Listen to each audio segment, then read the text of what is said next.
You know, I haven't done a vlog on the music channel in a long time, and I thought this would be a perfect day to do it. We are in Dayton, Ohio, and I am coming to visit something. This is kind of a bucket list for me, something I've been talking about for a long time, never been to. This is the United States Air Force Museum. The most complete, the coolest, all aviation museums in the world, saying it right now. And I get to see it today before we go on tour. Join me.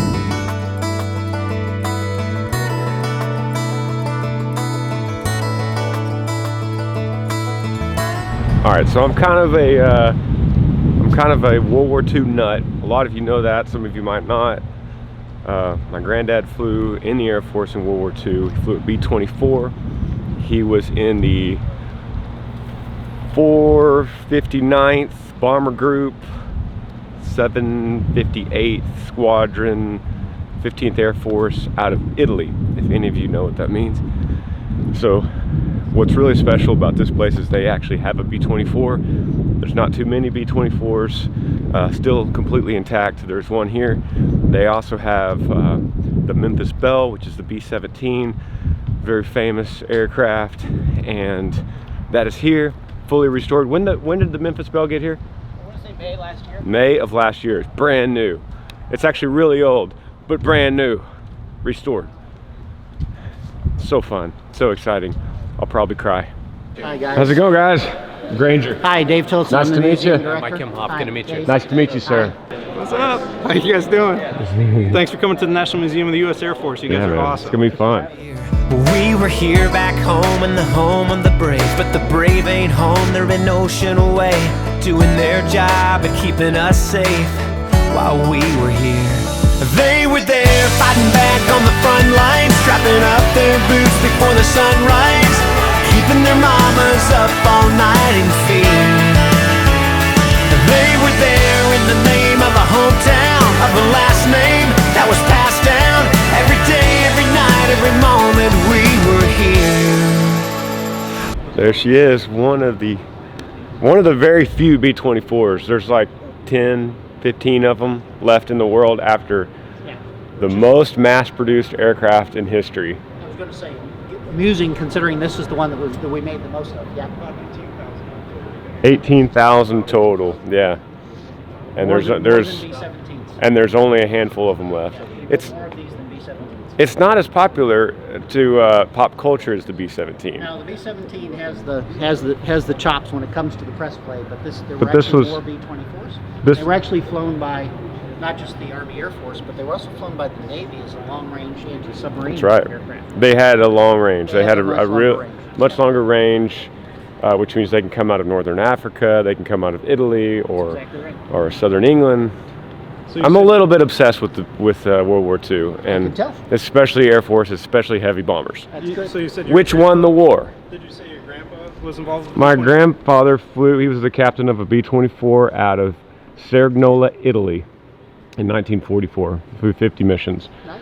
He got the Distinguished Flying Cross because the whole front nose was blown off on a raid in Munich. I was reading about it last night. And he got the airplane back? June 12th. Whole nose was blown up. Got the airplane back. All the crew was safe. So you know the stories here, but for the rest of you, the strategic bombing campaign in Europe was carried out by the B-24 and the B-17. So, but here's the part people don't kind of realize. 30,000 airmen died in the strategic bombing campaign from U.S. Army Air Forces, about the same number from the Royal Air Force. Proportionately of all forces in World War II, they suffered the highest casualty rates. So there are more airmen that died in the strategic bombing campaign in Europe than Marines died in all of World War II. It's a sitting duck. Look at it. So you're flying on a mission. We send these over in groups. On the Schweinfurt raid, we sent 260 B-17s in a group. 65 went down outright. There are 10 people per airplane, so 65 airplanes go down. That's 650 crew members who go down. 171 of the remaining come back with damage. 17 are damaged so badly they never fly again. So of 260 aircraft we send out, 230 are either shot down or damaged, and that's not an unusual result. So this whole no shot off story that Granger has is very representative of the type of mission that you're flying. It's taking too much time with the B-24 and I'm almost missing the Memphis Belle.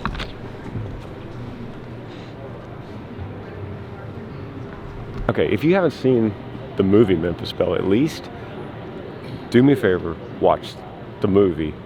It's actually really entertaining. It's a nice Hollywood flick made in the 90s, but it will give you a pretty good idea of what the heck happened to this exact piece of metal. So did you know that there was one of these in Arizona? You did know that? Because you could pay. There's a bunch of these around. You can pay to ride them. You could pay to shoot it in Arizona. Okay. I didn't know about that. Yeah, you could. It's like sitting on scaffolding, and you could actually get in it and fire the 50 cal. No, I did not. I mean, it's straight out. That's straight out of George Lucas. Empire Strikes Back. You know, like he got that. Yeah, that's a TIE fighter. That's a TIE fighter, for sure. Lincoln would love that. Do you think that this piece of metal likes sitting here or likes flying over Germany? It's happy sitting here. It's happy, yeah. I didn't cry. He spent 10 years on this. I told my wife I might cry, but I didn't. Nothing. All dry. Good. I hope this isn't boring, but I should say the enemy of the B-24 and the B-17, right here. The 109. That is an American heavy bomber killer right there. And those pilots were incredible. Those German pilots, unbelievable. They didn't have 25 or 50 missions. They flew for years, and they got really good at what they did, killing those heavy bombers, protecting their country, essentially. It started out as, you know, dominating the world, but it ended up, in the last few years of the war, just protecting Germany, protecting their homeland from total destruction. I broke off from the group because this is seriously, I wouldn't be here today if it wasn't for crews like that flew this stuff. And then this is the protector, the P-51. So I don't know if you can see it, but that's my granddad's exploded nose. And that little meter right there, that distance between that explosion and that cockpit is my entire existence as a human today. Excuse me, sir. Excuse me, sir. Could I buy your jacket? I want to buy that jacket. Can you imagine wearing that jacket? That's the coolest jacket ever. I think Yee Apparel needs to make those jackets. Yes. What do you think? Comment below if you would buy a jacket just like that if I replicated it. Or am I just a total nerd? Am I just talking to myself? We went from World War II to current, the B-1, the current B-24. It's crazy. This place is insane. It's nothing but airplanes. Can you fit in an F4? I'm about to find out. All right, Bull. You drive me every night, man, so I trust you. I trust you whatever vehicle we're in. All right. Okay, buddy, where are we going? We're going up. I'm not used to being able to film inside cockpits. This is pretty cool. I feel like I would pass out in 2 seconds. Yeah.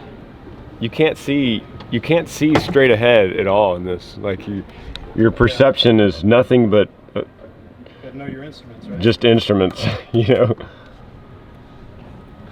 Wow. All right, that was awesome. Heck yeah. And I got me a B24 coffee mug. All right. That's cool. I won't tell my kids exactly what it means.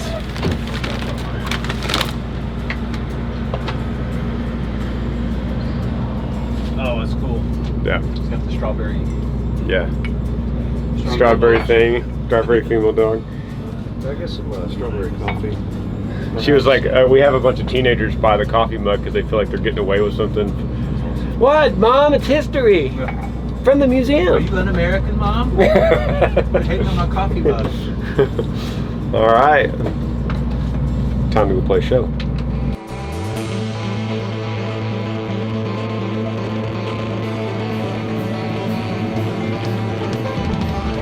If you want it, come and take it. Come on, city boy. If you want it, come and take it. If you want it, come and take it.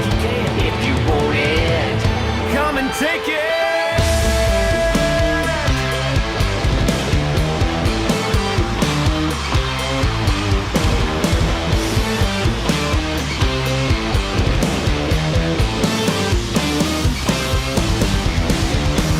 I'm a survivor, you're damn right I'm a fighter. I'm a big buckskin and trout knot rigging, Hank Jr. disciple. So don't you